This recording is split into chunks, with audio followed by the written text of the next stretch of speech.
तर राज्य परिवहन महामंडळानं 1310 बस गाड्या ज्या आहेत त्या भाडेतत्वावर घेण्याचा निर्णय घेतला आणि हा निर्णय वादाच्या भोवऱ्यात सापडला। मुख्यमंत्री फडणवीसांनी या निर्णयाला स्थगिती दिली। परिवहन विभागाच्या अप्पर सचिवांमार्फत चौकशीचे आदेश दिल्याची माहिती सूत्रांनी दिली आहे। या व्यवहारात महामंडळानं ठेकेदारावर खास मेहरबानी दाखवल्याची चर्चा होती आणि या निर्णयानं महामंडळाला सुमारे 2000 कोटींचा आर्थिक फटका बसल्याची चर्चा होती। अधिक तपशील आपण जाणून घेणार आहोत। आमच्या प्रतिनिधी प्रणाली कापसे आपल्याबरोबर आहे। प्रणाली, आधीच एसटी महामंडळाच्या संदर्भात दुष्काळ 13वा महिना असंच या प्रकरणावर म्हणण्याची वेळ आली आहे का?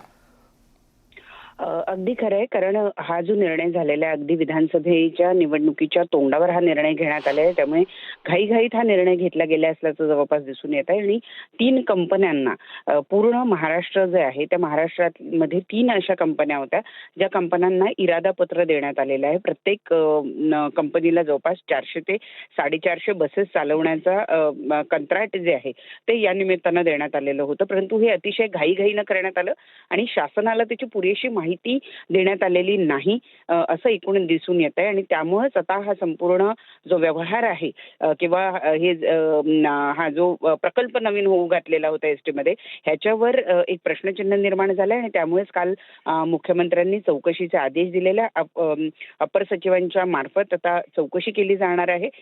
ही निविदा कशा देण्यात आल्या, घाईघाईनं कशात देण्यात आल्या किंवा 3च कंपन्यांना कसे काय कंत्राट दिले गेले, संपूर्ण प्रक्रिया योग्य पद्धतीने राबवली गेली होती किंवा नाही, ह्या सगळ्या गोष्टींची चाचपणी आता यातून केली जाणार आहे। तुर्तास तरी हा संपूर्ण जो प्रकल्प होता भाडेतत्वावर बस घेण्याचा याच्यावर प्रश्नचिन्ह तर उभं राहिलेलंच आहे, परंतु आता त्याच्यावर कृती होणं हे जवळपास दुरापस्त दिसत आहे, कारण संपूर्ण प्रकल्पच हा चौकशीच्या भोवऱ्यात आता अडकला गेलाय।